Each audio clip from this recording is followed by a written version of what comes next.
Vamos estudar agora um momento extremamente importante da tramitação do processo, que diz respeito ao julgamento conforme o estado do processo. Todos nós sabemos que o processo tem início com o ajuizamento e a formulação, então, da petição inicial. Nela, observados os requisitos previstos agora no artigo 319 do novo Código de Processo Civil, o advogado tem a sua demanda, então, ajuizada. Claro, o juiz vai analisar os requisitos respectivos, se for o caso, mandará emendar. E, como nós sabemos, se for o caso também, ele designará uma audiência de conciliação. Nesta audiência, será oportunizada a tentativa de conciliação. Em não havendo sucesso, terá início o prazo de 15 dias, então, para que o requerido apresente a sua defesa, que é a contestação. Lembrando que agora, na contestação, foram alargadas as oportunidades de defesa, as teses que devem ser arguidas neste momento processual, compreendendo na própria petição a reconvenção, aquelas matérias próprias de incidentes de outrora, como eram a impugnação ao valor da causa, a impugnação à gratuidade da justiça, tudo agora se dá concentradamente na peça denominada contestação. Se for o caso, o juiz, recebendo a contestação, determinará a intimação da parte autora para apresentar réplica, e nós sabemos que a réplica tem lugar quando há questões preliminares ou quando há defesa indireta de mérito, ou então a apresentação de documentos. Um aspecto importante a lembrar é que a réplica agora tem o prazo de 15 dias. Nós sabemos também que a intimação para apresentar a réplica acontece por ato ordinatório de regra, ou seja, o próprio chefe de cartório, a equipe de cartório, comumente por ato ordinatório determina a intimação da parte autora para se manifestar. Com isso, a gente conclui que o processo, logo depois da realização da audiência de conciliação e, claro, de apreciado o eventual pedido de tutela provisória, ele tem curso quase que automático, porque se aguarda a apresentação da contestação e depois a apresentação da réplica. E esse é o momento em que o processo chega concluso ao gabinete e exige da pessoa que vai interpretá-lo, no caso do magistrado, atenta observação em relação às suas circunstâncias processuais, em relação às teses arguidas pela parte autora e pela parte requerida. É preciso, nesse momento, compreender quais são as causas de pedir, ou seja, quais fatos estão compondo a causa de pedir, e em relação a quais pedidos essas causas estão sendo formuladas pelo autor, para que, comparando todo esse arcabouço fático, jurídico e probatório trazido pelo autor, comparando então esse arcabouço com aquele trazido na defesa pelo réu, que certamente teve na contestação a oportunidade de impugnar os fatos alegados pelo autor, mas também teve a oportunidade de produzir prova, especialmente a prova documental, por ocasião da defesa, sem esquecer o contraditório exercido também pelo autor na réplica em relação aos fatos modificativos, extintivos ou impeditivos, eventualmente abordados pelo réu na contestação. Então, nós temos aí um conjunto de informações extremamente importantes, seja quanto as teses sustentadas pelas partes reciprocamente, tanto a tese sustentada pelo autor quanto a tese sustentada pelo réu. Nós temos, para além disso, um conjunto importante de informações em relação a quais dos fatos alegados pela parte autora ou pela parte requerida ainda se afiguram controvertidos, porque eventualmente eles podem ter deixado de sê-lo na medida em que o autor tenha, por exemplo, alegado um fato e o réu não tenha apresentado impugnação, ou seja, o réu não tenha se insurgido em relação a isso. Nós temos no ordenamento jurídico a previsão de que os fatos alegados por uma parte e não impugnados pela parte contrária presumem-se incontroversos. Então, na medida em que o réu não tenha se insurgido contra algum fato sustentado pelo autor, não há mais necessidade de produção de provas a respeito disso, pelo fato de que esta circunstância já se tornou incontroversa, pelo simples fato de não ter sido impugnado pelo requerido. O mesmo se pode dizer em relação a eventual fato modificativo, ou seja, uma versão diferente que tenha sido trazida pelo réu e que o autor não tenha impugnado. porque, como dissemos antes, a réplica se presta justamente a assegurar o contraditório por parte do autor em relação à defesa indireta de mérito abordada pelo réu, ou seja, em relação aos fatos modificativos, extintivos ou impeditivos alegados pelo réu. Se o autor, tendo tido a oportunidade de se insurgir quanto a esses fatos, não fez, ou porque deixou de apresentar réplica, ou porque, tendo apresentado precisamente nas suas alegações, não se insurgiu contra aquele fato modificativo, por exemplo, sustentado pelo réu na contestação, também este fato modificativo terá se tornado um fato incontroverso.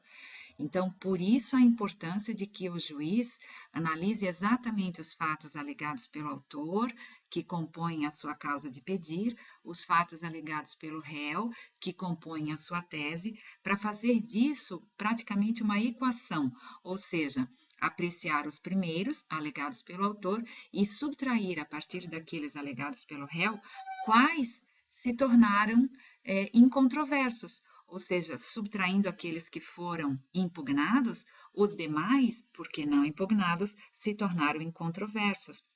E em relação a esses não há mais necessidade de produção de provas. Bem, tudo isto é extremamente importante porque a partir das conclusões que nós tirarmos destas análises, destas possibilidades de conclusões, a gente vai concluir qual caminho deve ser adotado nesta etapa processual, etapa que, como dissemos, é chamada de julgamento conforme o estado do processo, e ela consta regulamentada no capítulo 10 do novo Código de Processo Civil, do livro 1, que trata do processo de conhecimento, com o título do julgamento conforme o estado do processo. E se observarmos na letra da lei, ela tem início no artigo 354 e segue adiante, e é composta por algumas seções, a começar pela primeira, que trata da extinção do processo, a segunda, que trata do julgamento antecipado do mérito, que prevê a possibilidade de prolação de uma sentença, que antes era denominada como julgamento antecipado da lide, mas agora é chamada de julgamento antecipado do mérito. A terceira seção trata do julgamento antecipado parcial do mérito e traz aí uma novidade para lembrar da possibilidade de que aquele julgamento antecipado da lide que fazíamos antes em relação a todo o processo, agora seja feito apenas em relação à parte, ou seja, quando parte dos pedidos comportar apreciação desde logo, porque, por exemplo, não tenha sido impugnada pela parte requerida em relação a tal aspecto, ou porque não seja mais necessária a produção de qualquer prova a respeito das matérias envolvidas na análise daquele pedido especificamente, já que, como sabemos, pode haver uma acumulação de pedidos, então pode o magistrado, com base no artigo 356, julgar antecipadamente apenas parte do mérito, apenas em relação a um ou mais pedidos, sem que necessariamente ele esteja prolatando uma sentença, o que significa que parte dos pedidos prosseguirá com a apreciação que vai se dar na fase instrutória logo adiante. E a quarta seção trata finalmente, então, da possibilidade de saneamento e organização do processo. Esta expressão, que antes era composta apenas pela expressão saneamento, agora trouxe na lei a expressão também organização do processo, que é justamente para enfatizar a importância deste ato processual, que é o saneamento, denominado por alguns como fase de saneamento, mas que é uma etapa do processo extremamente importante, porque ao sanear o processo, o juiz está justamente limpando o processo das irregularidades, de eventuais causas de nulidade, para permitir que o processo siga organizadamente nos seus atos processuais posteriores, que no caso seriam a fase instrutória e depois a fase decisória, porque evidentemente, se fosse o caso de julgar antecipadamente todo o processo, ou seja, todo o mérito, nós já teríamos praticado uma das etapas que vimos anteriormente na sessão, que tratava da possibilidade de julgamento antecipado do mérito, né? E assim, então, que nós vamos agora nos debruçar no estudo desta última etapa, que é o saneamento e organização do processo. Mas não sem antes passar, mesmo que rapidamente, pelas etapas anteriores. Nós temos agora como tinha dito anteriormente, a primeira hipótese. Hipótese 1 seria aquela em que o magistrado vai extinguir o processo. E essa hipótese 1 está prevista lá na seção 1, em relação à qual me referi anteriormente. A seção 1 que trata da extinção do processo e é prevista no artigo 354. Porque o artigo 354 diz: ocorrendo qualquer das hipóteses previstas nos artigos 485 e 487, incisos 2 e 3, o juiz proferirá a sentença. A decisão a que se refere o caput pode dizer respeito a apenas parcela do processo, caso em que será impugnável por agravo de instrumento. Evidentemente que se a decisão prolatada não se prestar a extinguir todo o processo, ou seja, apreciar todo o mérito, nós estaremos diante de uma possibilidade de julgamento antecipado parcial do mérito. E o que o parágrafo único quer dizer é justamente que também aquelas possibilidades de extinção previstas no caput podem se aplicar em relação a apenas parte dos pedidos contemplados na petição ou na reconvenção, se for o caso. E aqui nós podemos ver no artigo 485 que temos todas as possibilidades em que o juiz prolatará uma sentença terminativa, né? Terminativa porque não resolverá o mérito, que são aquelas hipóteses de indeferimento da petição inicial, ou que o processo ficar parado durante mais de um ano por negligência das partes, ou porque a parte não tenha promovido os atos e diligências que lhe incumbir, no caso o autor, e que por isso tiver abandonado a casa por mais de 30 dias, e todas as demais hipóteses previstas no artigo 485. O sinal vermelho aqui da letra S de sentença é para lembrar que esta é uma sentença não desejável. Na medida em que o juiz não resolve o mérito, se prolatar esta decisão, em alguns casos isto é absolutamente necessário, a parte deverá ajuizar uma nova demanda, né? E claro que todo o Código de Processo Civil tenta concitar o legislador, o magistrado, aliás, na condução do processo, a tentar, tanto quanto possível, prolatar não uma sentença vermelha, mas sim uma sentença verde, ou seja, uma sentença que permite que a parte logre encontrar a satisfação da sua pretensão, o que se dará no caso de uma sentença que aprecie o mérito, uma sentença onde haja resolução do mérito, que são aquelas hipóteses previstas no artigo 487 do novo Código de Processo Civil.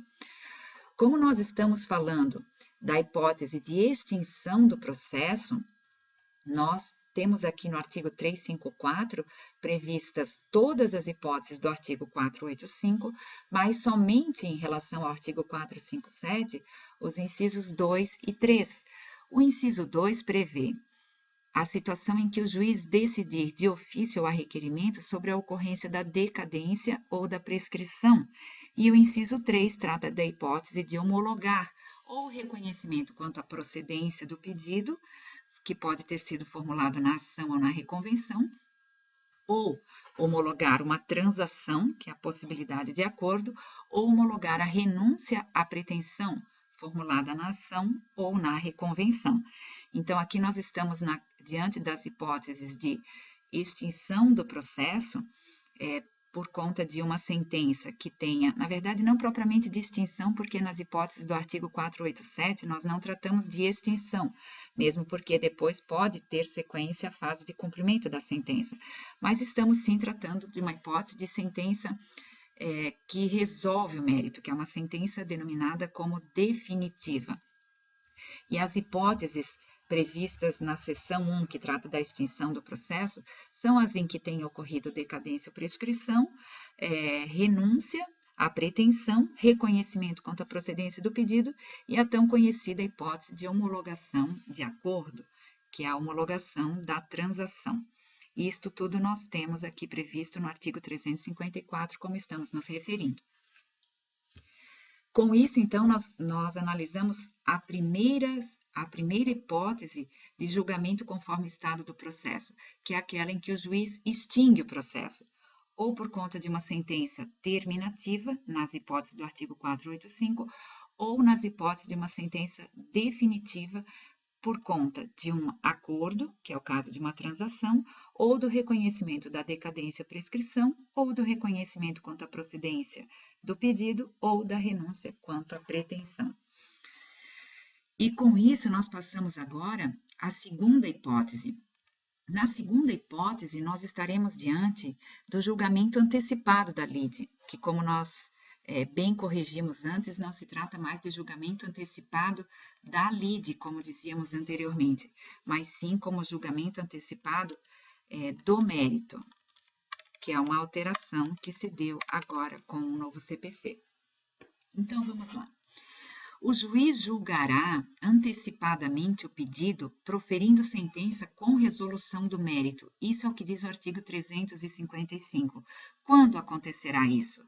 Acontecerá quando, hipótese 1, não houver necessidade de produção de outras provas, ou, na segunda hipótese, quando o réu for revel e tiver ocorrido o efeito da revelia, que é aquele previsto no artigo 344, e não ocorrer requerimento de prova na hipótese do artigo 349, que diz respeito à possibilidade de especificação dos meios de prova, quando o juiz não entender aplicável a presunção de veracidade própria da revelia. Com isso, na segunda hipótese do julgamento conforme estado do processo, nós estamos ali diante de um julgamento antecipado do mérito, ou seja, naquela situação em que o magistrado, depois de analisar a petição inicial, ter realizado a tentativa de conciliação, mas não ter obtido sucesso, ter recebido a contestação e ter oportunizado a réplica, o magistrado então fez a pergunta: é necessária a produção de prova oral? Nós poderíamos generalizar mais essa pergunta para tratar sobre a instrução, dizendo assim: é necessária a instauração da fase instrutória, ou seja, é necessária a produção de alguma outra prova que não aquelas provas documentais produzidas pelo autor ou produzidas pelo réu, ou seja, há necessidade de produzir prova pericial, há necessidade de produzir prova oral, seja por meio dos depoimentos pessoais das partes, seja por meio dos depoimentos testemunhais? Se a resposta for não, ou seja, diante da análise dos fatos alegados pelo autor na petição e dos fatos alegados pelo réu e da prova documental já produzida, não há mais necessidade da produção de qualquer prova, nós estaremos diante de uma hipótese de julgamento antecipado do mérito. Caso a resposta seja sim, sim, é necessária a instrução probatória, nós estaremos diante de uma possibilidade diferente do julgamento antecipado do mérito. Por que diferente? Porque não é possível sentenciar desde logo, como previsto aqui nesta possibilidade, em que não seria necessária a produção de prova, de qualquer prova, seja pericial, seja oral. Caso seja necessária a produção de algum meio de prova, que não aquela documental já produzida pelas partes, então, sendo necessária a instrução probatória, nós não teremos o cabimento do julgamento antecipado do mérito. Por quê? Porque será necessário produzir provas, e em sendo necessário produzir provas, nós teremos que nos preparar, sim, para organizar o processo, para sanear o processo e prepará-lo para a fase seguinte, que é a fase da instrução probatória. Adiante, nós vamos estar na terceira hipótese, que seria uma derivação da hipótese anterior. Na hipótese anterior, nós nos perguntávamos, mas é possível julgar antecipadamente o mérito, na hipótese de que não fosse necessária nenhuma outra prova?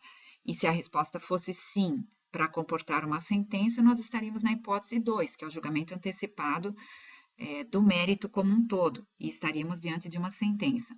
Mas como vimos, o artigo 356 trouxe uma novidade incrível, uma novidade realmente poderosa, que permitirá uma maior efetividade com celeridade no curso da tramitação do processo.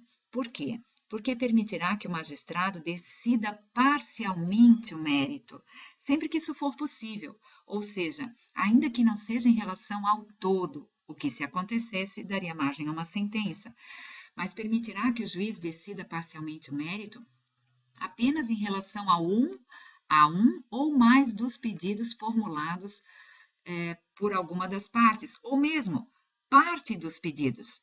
Às vezes, o pedido pode ser, por exemplo, de dano material, compreendendo 3 aspectos dos danos abordados, e apenas um daqueles aspectos não tenha sido impugnado pela parte contrária. Então, este aspecto, ainda que se trate de parcela de um dos pedidos, poderá comportar desde logo uma decisão que permita se alcançar a efetividade em relação a este aspecto.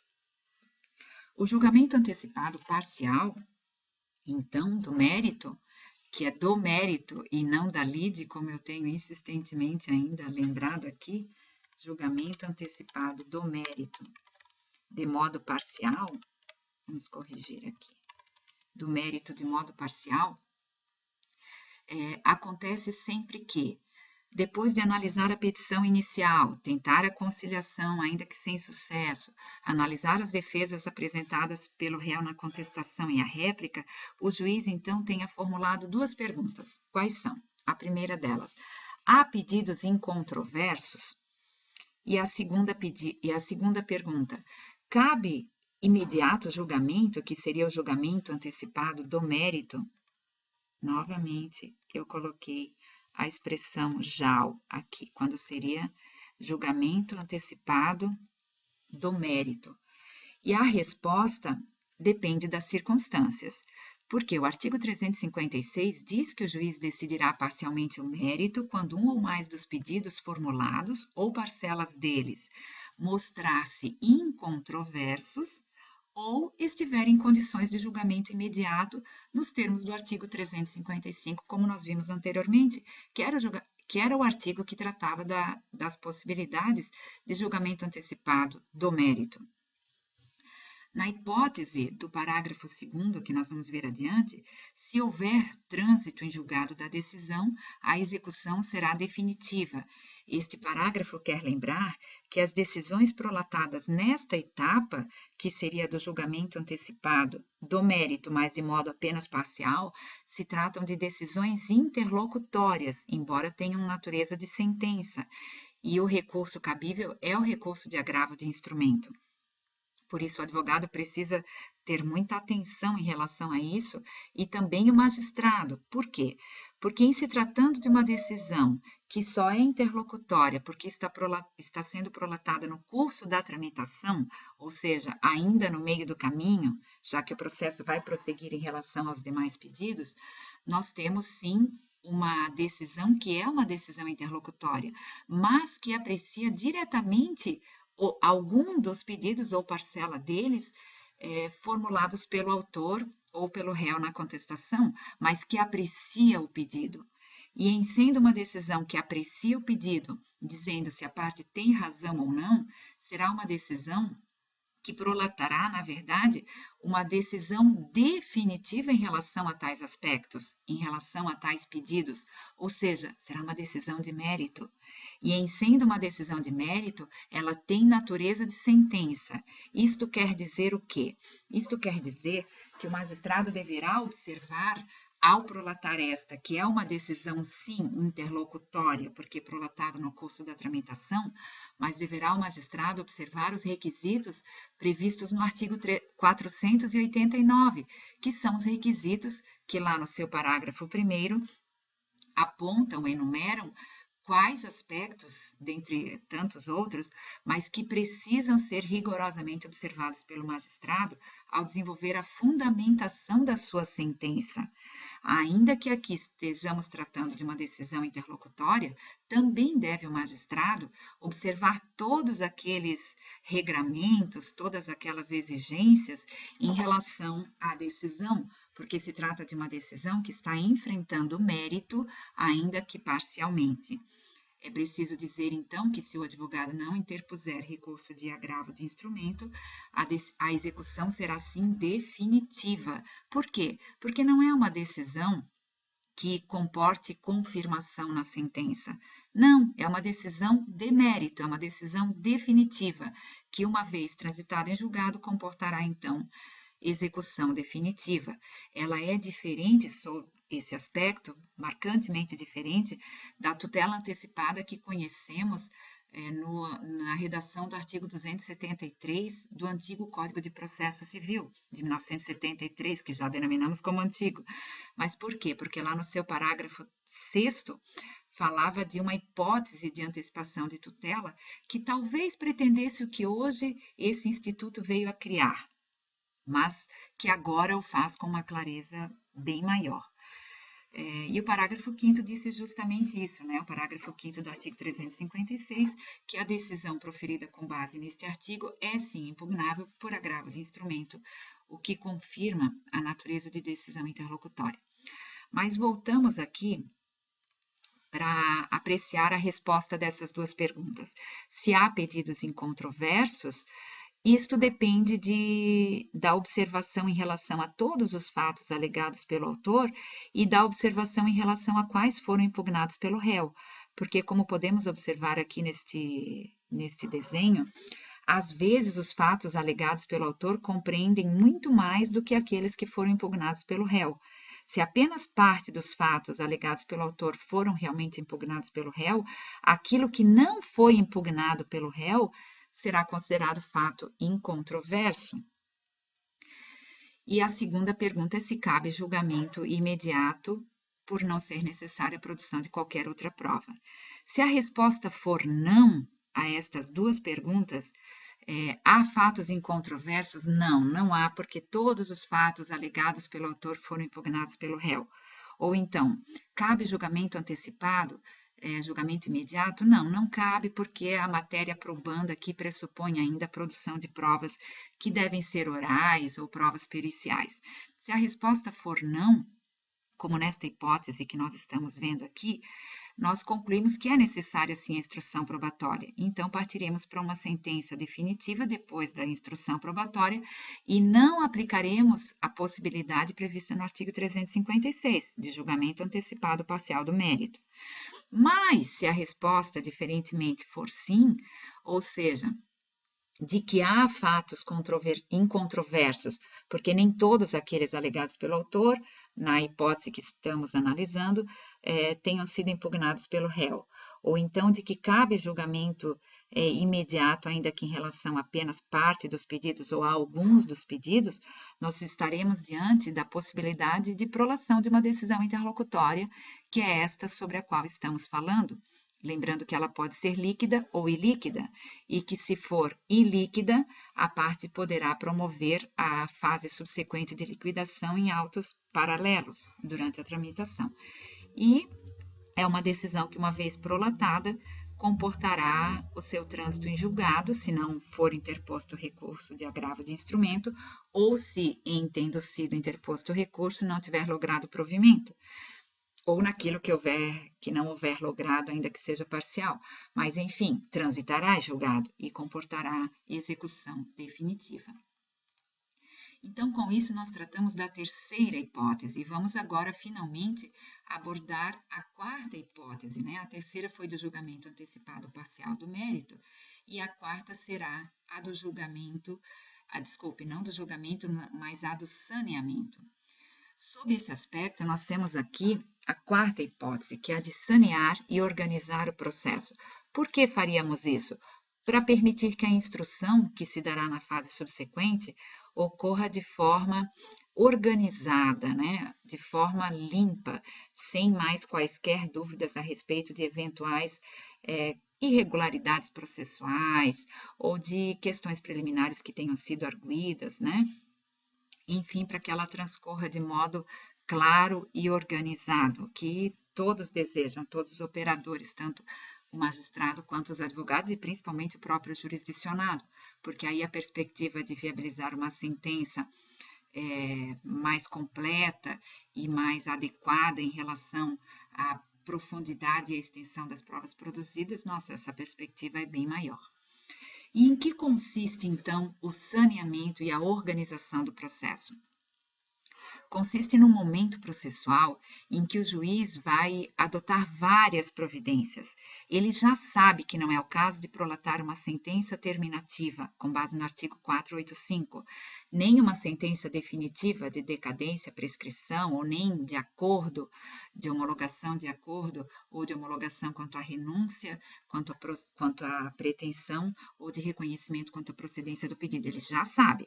Ele já sabe também que não é o caso de julgar antecipadamente o mérito, nem total, nem parcialmente. Ele já sabe, então, que é necessária a instrução do processo.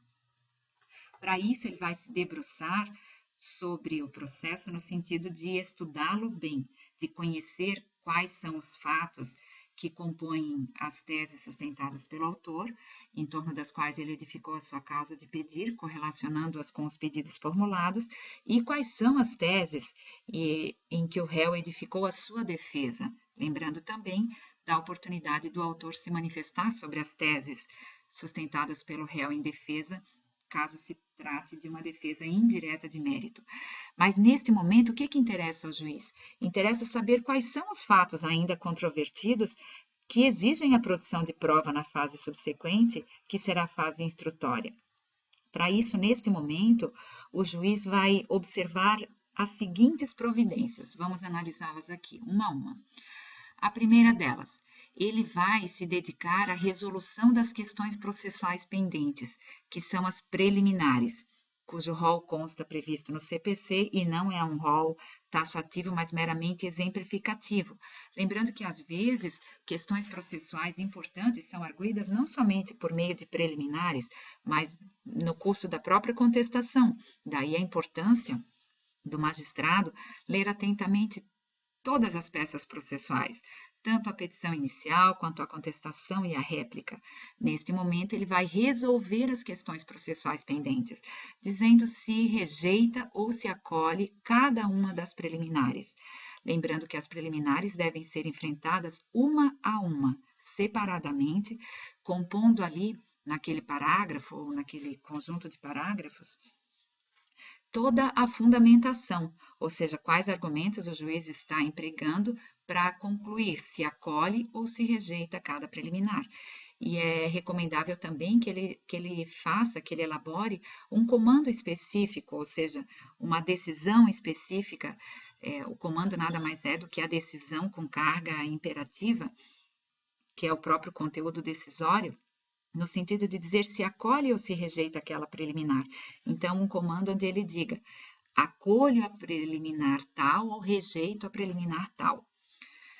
No momento seguinte, depois de já ter enfrentado as questões processuais pendentes, o juiz vai especificar as questões de fato, claro, aquelas que ainda sejam controvertidas, e também vai apontar quais provas serão produzidas. A especificação das questões de fato controvertidas não é novidade nem no novo código, porque já era prevista no Código de Processo Civil anterior e era uma das etapas processuais da decisão de saneamento, inclusive contemplada naquela audiência de saneamento prevista no artigo 331 do antigo Código.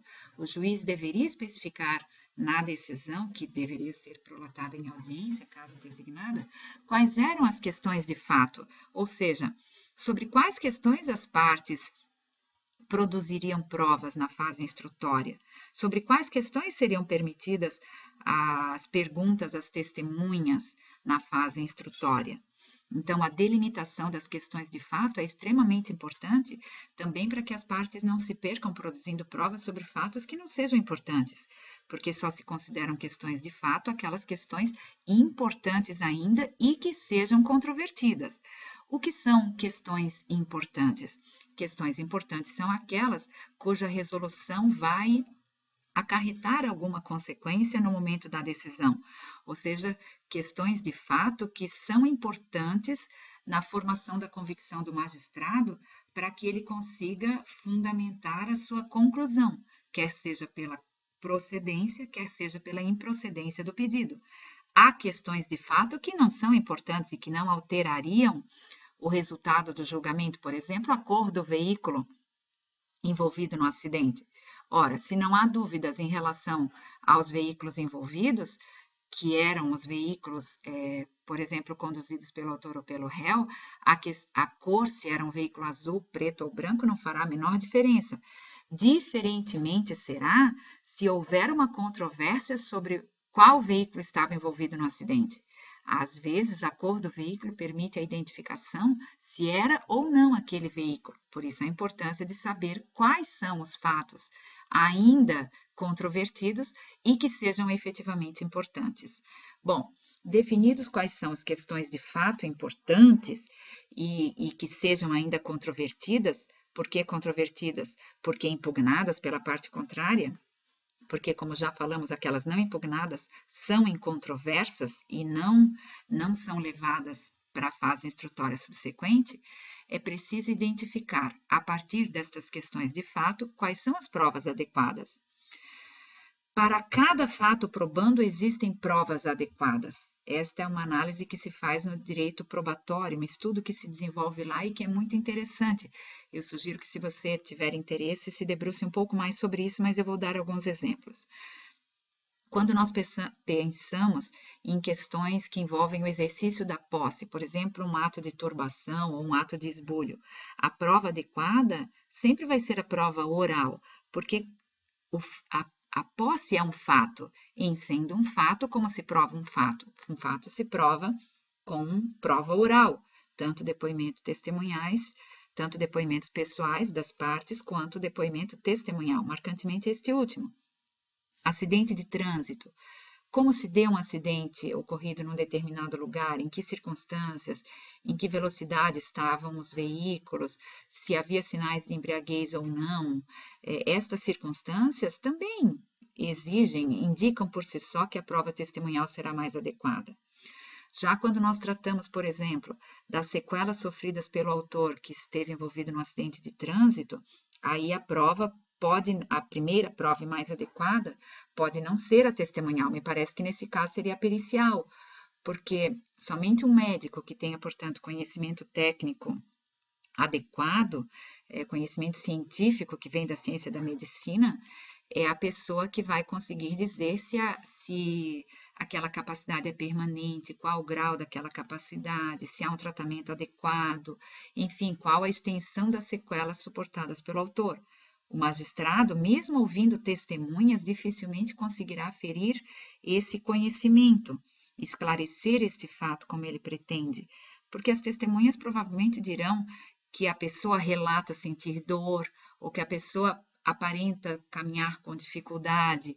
Enfim, a testemunha dirá o que os seus olhos permitem ver e o que a sua mente permite interpretar. Mas quando o assunto diz respeito à extensão das sequelas, ao conhecimento científico, técnico, portanto, do profissional que será o perito, é extremamente importante. Então, com isso, nós vemos que a partir das questões de fato, uma vez identificadas essas questões, é que nós identificamos para cada uma delas qual meio de prova será o adequado. No terceiro tópico, nós teremos, então, a definição da distribuição do ônus da prova. Lembrando que o artigo 373 traz agora uma regulamentação própria em relação a essa matéria, dizendo o artigo 373 que o ônus da prova incumbe ao autor quanto ao fato constitutivo do direito e ao réu quanto à existência de fato impeditivo, modificativo ou extintivo do direito do autor, que é a regra que nós já conhecíamos antes por força do artigo 330 do Código de Processo Civil anterior. Mas os parágrafos 1º, 2º, 3º e 4º estabelecem novas premissas, inclusive permitindo que o juiz atribua diferentemente esse encargo, né? Atribuindo o ônus da prova de modo diverso, claro, desde que ele o faça por meio de uma decisão fundamentada e que dê à parte efetivas condições de se desincumbir desse ônus. Também os parágrafos a que me referi do artigo 373 tratam sobre a distribuição do ônus da prova, permitindo que, aliás, regulamentando permitindo que ele ocorra por convenção das partes, mas regulamentando algumas restrições, né? Desde que não recaia sobre direito indisponível da parte e que não torne excessivamente difícil a uma das partes o exercício desse direito. Lembrando que essa convenção pode ser celebrada antes ou durante a tramitação do processo. Então, falamos rapidamente sobre isso, mas apenas para lembrar que o artigo 373, em sua nova redação, então, a prevista no novo Código de Processo Civil, deve nos incentivar, nos motivar a estudar um pouco mais a extensão da amplitude dessa possibilidade do juiz definir diferentemente a distribuição do ônus da prova. Mas não é este o tema do nosso encontro hoje. Bom, definida a distribuição do ônus da prova, no quarto tópico, então, o juiz delimitará as questões de direito relevantes. E nós temos aqui uma novidade, porque antes, no artigo 331 da nossa audiência de conciliação, era prevista apenas a especificação das questões de fato, não a das questões de direito. Note que o artigo 357, que trata da decisão de saneamento, vem a falar das questões de direito relevantes, embora nem precisasse dizer isso, porque o juiz jamais especificará questões de fato ou de direito que não sejam relevantes. Mas o que se quer aqui é justamente enfatizar que apenas aquelas questões de direito que sejam relevantes para o julgamento da causa deverão ser delimitadas. Esta novidade exigirá exercício por parte do magistrado e também por parte de todos os demais operadores que acompanham o processo, especialmente os advogados, para que aprendamos, então, a especificar neste momento as questões de direito importantes para o julgamento da causa, o que nada mais é do que a antecipação no exercício mental do ato de julgar. Ou seja, quando o juiz inicia a fundamentação, ou seja, o desenvolvimento da fundamentação da sentença, ele sabe exatamente quais são as questões de direito relevantes para o julgamento daquela causa. O mesmo ele vai fazer neste momento, só que agora ele vai lançá-las na decisão, vai externá-las, vai desde logo publicar esta diretriz, né? Deixando claro às partes quais são estas questões de direito que interferirão no julgamento, que pautarão a sua fundamentação. Numa ação indenizatória, não é difícil identificar isto nos artigos 926 do Código de Processo Civil, do Código Civil daí, quando ali é dito que o magistrado primeiro observará a imposição do dever de indenizar e depois a extensão dos danos. E isso será feito, então, nesse quarto momento. No quinto momento, então, se for necessário, ele designará audiência de instrução e julgamento. Designará desde logo para que todas as pessoas já saiam intimadas desde logo. Quanto a este quinto aspecto, há um detalhe importante. Caso, antes da realização da audiência de instrução e julgamento, seja necessária a produção da prova pericial, é importante que o magistrado analise bem se há convicção suficiente de que a prova pericial será concluída até a data esperada, que permita, com a antecedência hábil, realizar a tempo a audiência de instrução e julgamento. É claro, se todos os atos ficarem marcados desde logo, inclusive com a realização do calendário processual em relação à perícia, ou seja, na hipótese em que já tenhamos desde logo definido todas as datas, a data para apresentação dos quesitos, aliás, a data para a indicação do assistente técnico, a data para a realização da perícia, a data para a apresentação do laudo e a data para a manifestação das partes sobre o laudo apresentado, aí sim será permitido desde logo estabelecer, então, qual seria a data possível para a realização da audiência e marcá-la desde logo, para que todos já saiam intimados desde então. Mas, quando isso não acontece, a experiência tem mostrado que, às vezes, a prova pericial pode se alongar mais do que o esperado, seja porque a parte não comparece na perícia ou por algum problema de intimação, seja porque as partes podem pedir algum laudo complementar, enfim, né?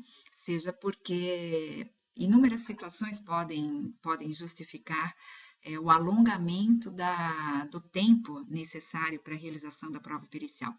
Isso tem mostrado para mim que quando é realizada a prova pericial, que se dá sempre antes da audiência de instrução e julgamento, de certa forma se recomenda que a audiência de instrução e julgamento seja marcada depois.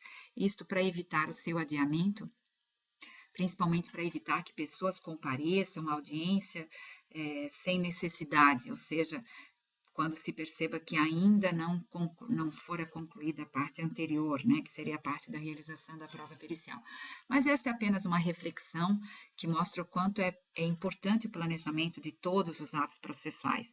E no caso concreto, você vai perceber se, mesmo designada a perícia, é possível marcar com a necessária antecedência e com a suficiente segurança a data para a realização da audiência de instrução e julgamento, ou se você preferirá fazer isso posteriormente, depois que o laudo tiver sido apresentado e as partes já tiverem se manifestado sobre isso. Bom, vimos aqui os 5 pontos que compõem este momento importante do saneamento e da organização do processo. E agora vamos ver alguns detalhes em relação a isto. Vamos aprofundar um pouquinho algumas questões. Bom, quanto às provas, e nós vamos ver adiante, o rol de testemunhas será apresentado num prazo não superior a 15 dias, desde que o saneamento tenha se dado em gabinete. E sobre isso nós vamos falar melhor depois. Porque, como veremos, se o saneamento se der em audiência, as partes já devem apresentar o rol naquela oportunidade, ou seja, naquela solenidade. Uma outra novidade, né, um outro tema interessante é a possibilidade de delimitação consensual destas questões de fato e destas questões de direito, que compõem o nosso segundo e o nosso quarto tópico. Por que consensual? Porque o parágrafo 2º permite que as partes possam apresentar ao juiz para homologação a delimitação consensual das questões de fato e de direito a que se referem esses incisos, que são esses que tratam da questão de fato e das questões de fato e das questões de direito. Porém, é preciso lembrar que, para que isso aconteça em tempo hábil, as partes devem apresentar esta petição ali descrevendo a delimitação consensual, tanto das questões de fato quanto das questões de direito, antes do momento de saneamento, justamente para mostrar ao magistrado que naquela oportunidade ele não precisa mais se preocupar com as questões de fato e de direito, porque as próprias partes, consensualmente, já se entenderam a respeito disso e já as delimitaram.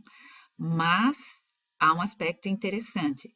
Esta delimitação precisa ser homologada, por isso o parágrafo 2º do artigo 357 coloca a condição se homologada, e o magistrado só fará isso se perceber que todas as questões de fato realmente importantes e todas as questões de direito realmente importantes tenham sido contempladas pelas partes.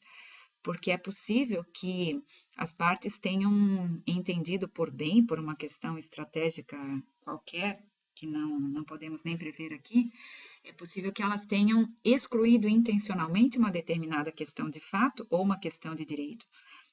Mas o magistrado, sabendo que para bem julgar aquela demanda precise se ancorar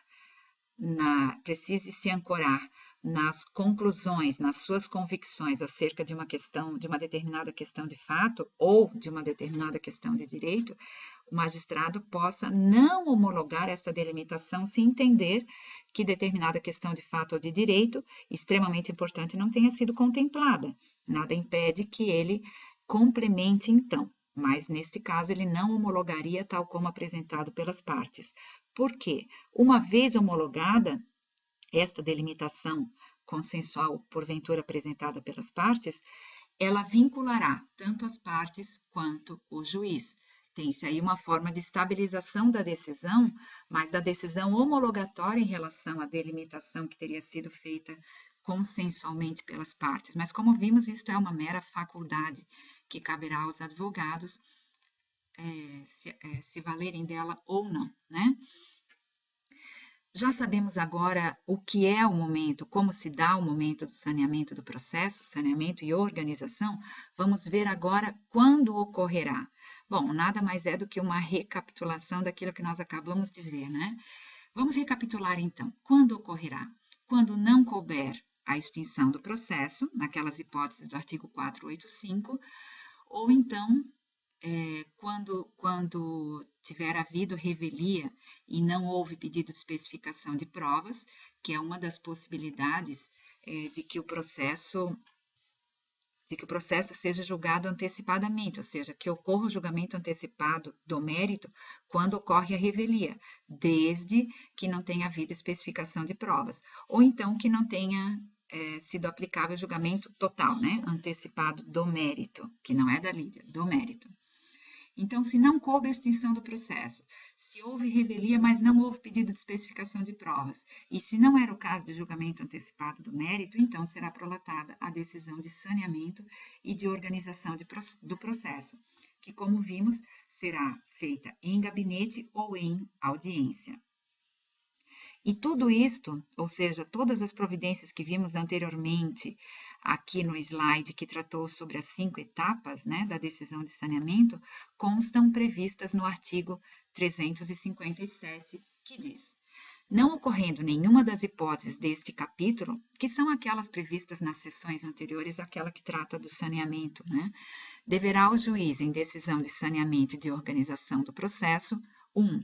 Resolver as questões processuais pendentes, se houver. 2.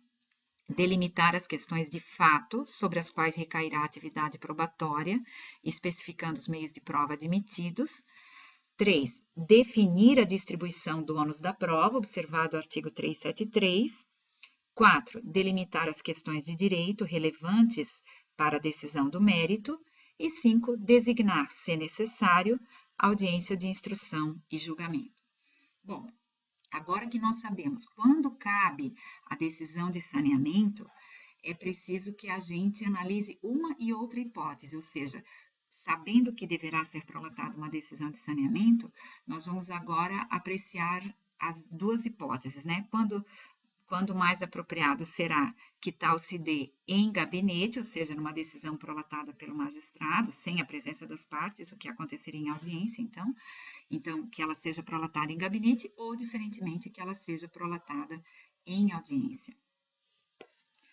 Como, então, poderá ser a decisão de saneamento? Como poderá ser prolatada a decisão de saneamento? E é o parágrafo 3º que lembra sobre as circunstâncias que deveriam motivar a designação de uma audiência. Sim, de uma audiência para que nela se dê a prolação da decisão de saneamento. E diz o parágrafo 3º: se a causa apresentar complexidade em matéria de fato ou de direito, deverá o juiz designar a audiência para que o saneamento seja feito em cooperação com as partes, oportunidade em que o juiz, se for o caso, convidará as partes a integrar ou esclarecer suas alegações. Aqui a gente já tem algumas premissas bem importantes que devem merecer a nossa análise. Primeiro, com esse parágrafo 3º, nós temos ali claramente evidenciada a preferência do legislador para a prolação em gabinete, dizendo que, como exceção, a tal prolação da decisão ocorreria em audiência. Por que como exceção? Porque apenas se orienta a designação de uma audiência para este fim, que é para o fim de viabilizar a prolação de uma decisão de saneamento e organização do processo, nas hipóteses em que a causa apresentar complexidade em matéria de fato ou de direito, ou seja, que da análise do processo o magistrado tenha percebido que ali há muitas matérias de fato ou muitas matérias de direito importantes ainda a exigir a produção de provas a respeito delas, né? E que, portanto, seria interessante que a escolha, que a delimitação das questões de fato e que a delimitação das provas que serão produzidas a respeito se dê num ambiente de conversação, num ambiente de diálogo, ou seja, numa sala de audiências, porque aí poderá o magistrado conversar com as partes, com os operadores, com seus advogados, também para buscar os esclarecimentos necessários, permitindo que tal tarefa seja feita conjuntamente. Porque a decisão de saneamento, embora seja uma decisão, ela traz uma uma natureza decisória, ou seja, ela envolve atos decisórios que devem ser prolatados pelo magistrado, mas é uma decisão complexa, é um ato complexo.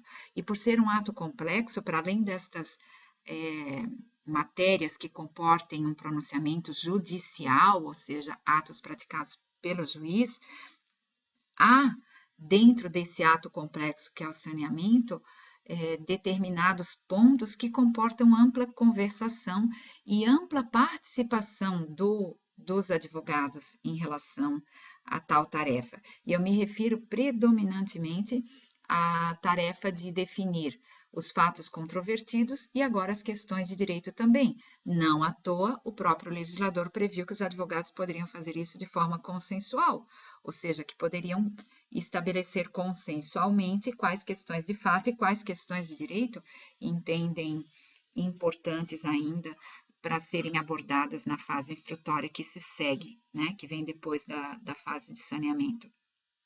Então, esta é uma tarefa que deve sim ser feita em cooperação. Por isso, o parágrafo 3º diz, olha, magistrado, quando você verificar que a causa tem muitas questões de fato ou muitas questões de direito, é conveniente que você designe uma audiência para que este saneamento se dê de uma forma participativa, permitindo que os advogados cooperem, que as partes cooperem, justamente porque naquela oportunidade, a oportunidade da audiência, principalmente por conta da sua característica mais forte, que é a da oralidade, possa o juiz, inclusive, se entender necessário, convidar as partes para integrarem ou esclarecerem suas alegações. Integrar nada mais é do que trazer novos esclarecimentos que permitam a compreensão daqueles fatos já alegados. Não se quer com isso permitir que as partes possam alargar a sua causa de pedir, trazendo novos fatos para o debate. Não, porque o exercício do contraditório já teria se dado até então, seja pelo réu na contestação, seja pelo autor na réplica, mas apenas para esclarecer melhor os fatos já alegados. Este é o sentido da expressão integrar, que consta aqui no parágrafo 3º do artigo 357. Que nada mais é do que a expressão subsequente quando diz integrar ou esclarecer, né? Então, os advogados poderão, advogados e partes, cooperar com o magistrado nesta tarefa. E o parágrafo 2º do artigo 357 justamente dizia sobre aquela possibilidade sobre a qual já nos referimos, dos advogados promoverem a delimitação consensual. Mas sobre isso já tratamos anteriormente. Então, sempre que a causa apresentar complexidade em relação às matérias de fato ou de direito, o magistrado, se a resposta for sim, né, se houver estas circunstâncias, o magistrado designará audiência de saneamento. Se não houver, então o magistrado prolatará a decisão de saneamento em gabinete. Pelo menos esta é a orientação prevista em lei.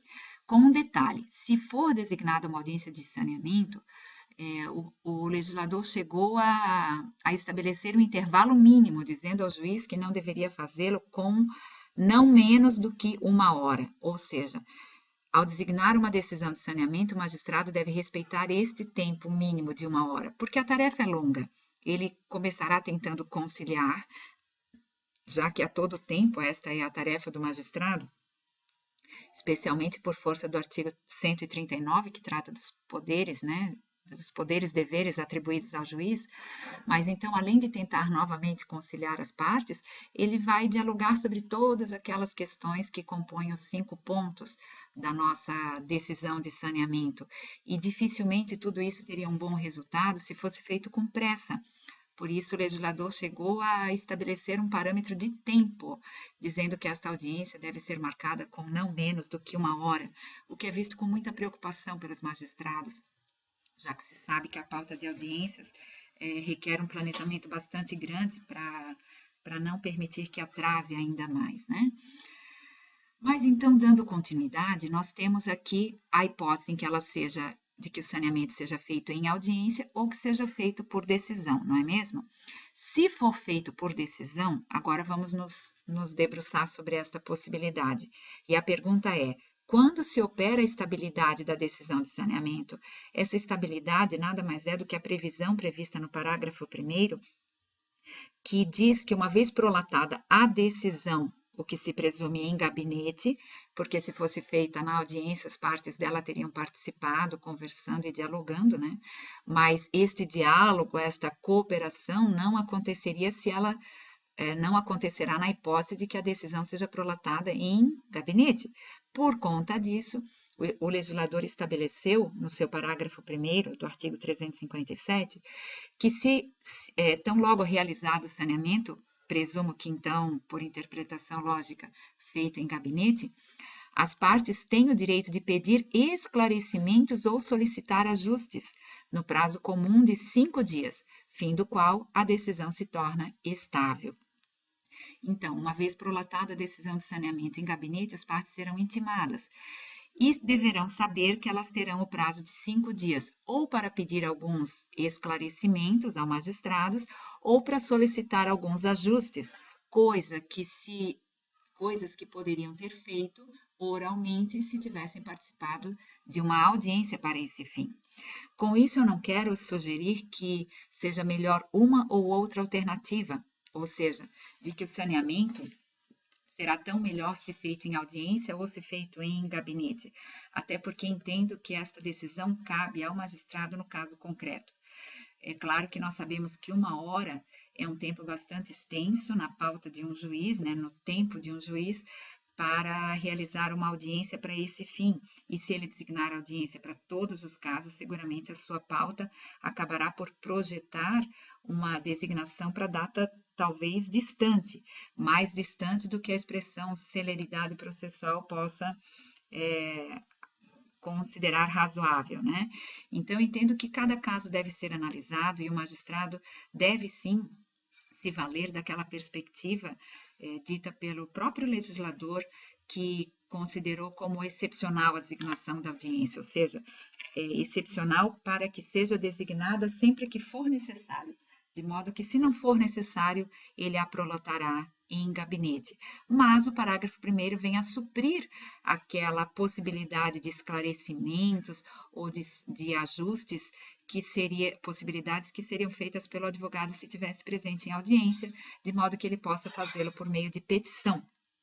E deverá fazê-lo no prazo de 5 dias após a intimação da decisão de saneamento, porque se ele não fizer tal pedido, a decisão se tornará estável. Lembrando que a expressão estável aqui nada mais quer dizer do que vinculativa, né? Na verdade, a decisão vinculará as partes, tanto quanto o faz quando ocorre a delimitação consensual, que, uma vez homologada em relação às questões de fato e de direito, vincula as partes e o juiz. O mesmo é o sentido e o alcance da estabilidade prevista em relação à decisão de saneamento quando prolatada em gabinete e quando não solicitados eventuais esclarecimentos ou ajustes. E agora alguns detalhes em relação à produção da prova testemunhal. Por quê? Porque se o juiz tiver designado uma data para realizar o saneamento em audiência, o advogado deve saber que deverá levar o rol de testemunhas para tal audiência, ou seja, ele deve se preparar antes, porque naquela oportunidade, se o magistrado entender que, diante daqueles pontos controvertidos, será necessária a produção de prova oral, ou seja, prova testemunhal, o magistrado pedirá ao advogado das partes que apresentem o seu rol de testemunhas, porque é isso que é dito no parágrafo 5º, dizendo o seguinte: na hipótese do parágrafo 3º, as partes devem levar para a audiência prevista o respectivo rol de testemunhas. Então, o advogado deve levar o rol de testemunhas para a audiência, mesmo sem ter certeza absoluta se será designado ou não, até porque a audiência serve para que ele motive, para que ele explique ao juiz as razões pelas quais entende que seja necessária a produção de tal meio de prova. Diferentemente, se a decisão for prolatada, a decisão de saneamento for prolatada em gabinete, nós temos ali uma especificidade diferente quanto ao prazo para apresentação de rol de testemunhas, porque o parágrafo 4º diz que, caso tenha sido determinada a produção de prova testemunhal, o juiz fixará prazo comum não superior a 15 dias para que as partes apresentem o rol de testemunhas. Então, o juiz poderá fixar um prazo diferente, mas nunca poderá ser superior a 15 dias. Lembrando que o marco será sempre a intimação desta decisão de saneamento. Não existe mais aquela perspectiva de que o rol seja apresentado tantos dias antes da audiência de instrução, o que era uma providência que volta e meia causava muitos problemas por conta da dificuldade em promover todas as intimações necessárias antes da audiência e às vezes acabava acarretando o cancelamento do ato processual, que é uma coisa que não se deseja, já que causa um marcante prejuízo para a celeridade processual. Então, fazendo isso, as partes apresentando o rol no prazo que o juiz estabelecer, mas que nunca será superior a 15 dias a partir desta intimação, que é da intimação da decisão de saneamento, uma vez designada a audiência de instrução por um tempo, eu acredito que em torno de 60 dias, pelo menos, né, a partir desta data, da data da prolação da decisão de saneamento, haverá tempo hábil para a intimação das testemunhas, eventualmente até para nova diligência, caso alguma testemunha não seja encontrada, isto prevendo uma possibilidade extrema, porque vale lembrar que a intimação somente em situações excepcionais será feita pelo oficial de justiça, já que, conforme o novo regramento, caberá aos próprios advogados intimarem as testemunhas apenas quando não as encontrarem ou quando encontrar alguma dificuldade específica que deverá ser motivada nos autos, é que esta intimação será feita pelo oficial de justiça. Então, agora, a regra é que a intimação seja feita por iniciativa dos próprios advogados, apenas excepcionalmente pelo oficial de justiça. Mas, seguindo adiante, nós temos no parágrafo 6º do artigo 357, mais uma especificação que diz respeito ao número de testemunhas. E, sob esse aspecto, não houve alteração em relação ao Código de Processo Civil anterior. Por quê? Porque o número de testemunhas arroladas continua sendo aquele previsto anteriormente, ou seja, de que não pode ser superior a 10, sendo 3 no máximo para a prova de cada fato. Lembrando que são 3 no máximo para cada fato, por isso a importância de estabelecer quais são os fatos probandos. Às vezes os advogados arrolam muito mais do que 3 para cada fato e cabe ao magistrado ficar atento em relação a este aspecto, para que, após ouvida a terceira testemunha, perceba bem se a quarta, quinta, sexta, enfim, as próximas testemunhas irão abordar um fato probando diferente daquele que já tiver sido abordado anteriormente. Mas, claro, esta não é uma regra absoluta, a expressão pode aqui deixa bastante claro que o magistrado poderá eventualmente ouvir mais do que 3 testemunhas se entender que o fato continua controvertido ou que, por circunstâncias que caberá a ele apreciar, seja efetivamente necessário ouvir para além disso, para além deste número aqui estabelecido. E o parágrafo 7º diz que o juiz poderá limitar o número de testemunhas, levando em conta a complexidade da causa e dos fatos individualmente considerados.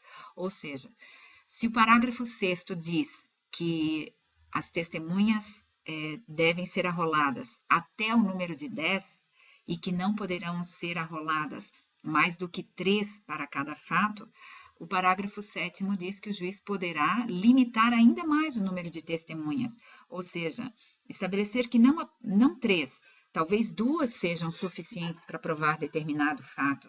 Uma eu me arrisco a dizer que pode ser um pouco temerário, porque a prova testemunhal fundada apenas num depoimento, claro, exceção feita à hipótese de que seja um único depoimento possível ou que seja extremamente esclarecedor, mas enfim, a prova testemunhal fundada num único depoimento pode levantar controvérsias interpretativas, se não pelo próprio magistrado no ato de julgar em primeiro grau, mas talvez pelos desembargadores, ou seja, pelos julgadores que reapreciarão o contexto probatório, porque esta tarefa, aliás, esta possibilidade prevista no parágrafo 7º, ela deve ser exercida com muita cautela pelo magistrado, justamente porque ele não é o último a julgar a causa.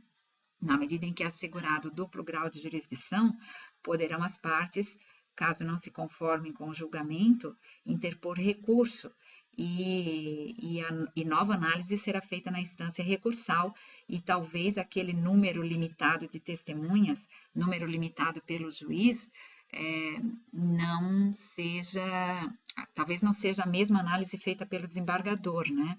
Pelos desembargadores, enfim, né? Porque é um colegiado. Então, o fato é que o que se quer aqui apenas é concitar uma leitura, concitar o intérprete a promover uma leitura atenta, né? Atenta e crítica para esta limitação, para que tal para que desta circunstância não decorra nenhum cerceamento à produção de provas. E com isso, então, nós vimos as peculiaridades, enfim, em relação à prova testemunhal. Lembrando que se o saneamento se der em audiência, o rol deve ser apresentado em audiência. Se o saneamento, por ocasião da própria audiência de saneamento, se o saneamento se der por meio de decisão prolatada em gabinete, o rol será apresentado no prazo não superior a 15 dias. E, por fim, o parágrafo 8º do artigo 357 lembra que, caso tenha sido determinada a produção de prova pericial, o juiz deve observar o disposto no artigo 465, que trata sobre a prova pericial, e, se possível, estabelecer desde logo o calendário para sua realização. Justamente o parágrafo 8º consta aqui inserido no artigo 357 para lembrar que aquela última tarefa que nós vimos em relação aos 5 pontos, que é a designação da audiência de instrução e julgamento, ela terá lugar e terá sucesso na sua realização, a designação da audiência, na própria decisão de saneamento, caso o magistrado, em tendo designado alguma perícia, tenha aplicado o calendário processual, porque o calendário processual permite o planejamento de todos os atos, que são atos complexos, né, praticados na perícia, desde a designação do perito até a apresentação do laudo e a manifestação das partes sobre o laudo.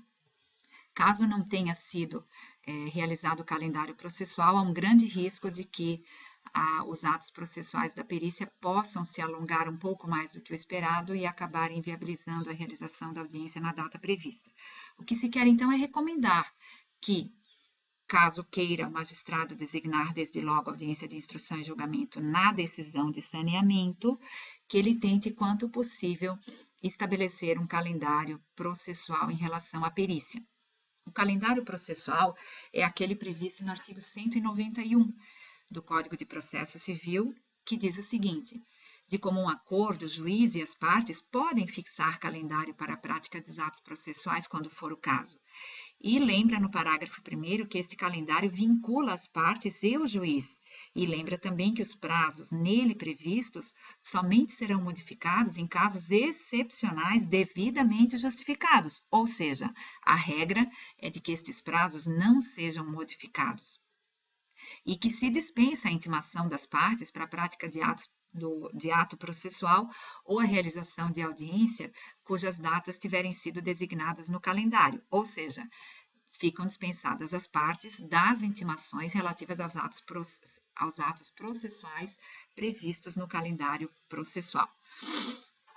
E com isso, eu trago um exemplo, já finalizando a nossa aula, que era para ter sido bem resumida, mas acabou se alongando, talvez pela empolgação da falante aqui, é de que eu trago um exemplo de ata em que tal ato processual foi aplicado. Vejamos.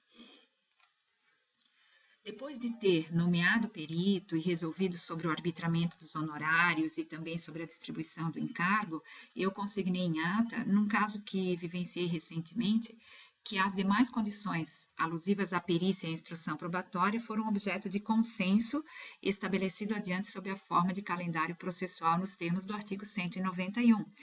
E foi assim que nós passamos em audiência a realizar um calendário processual. Vejam como ficou neste caso.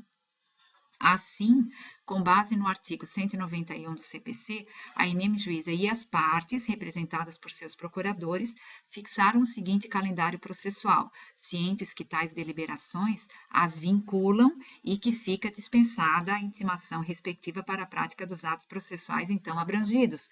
Por que fiz isso? Para lembrar aos advogados, já que o novo CPC, como eu disse, é novo, então vale lembrar da importância dos advogados ficarem atentos a todas essas datas, porque não haverá mais intimação a respeito.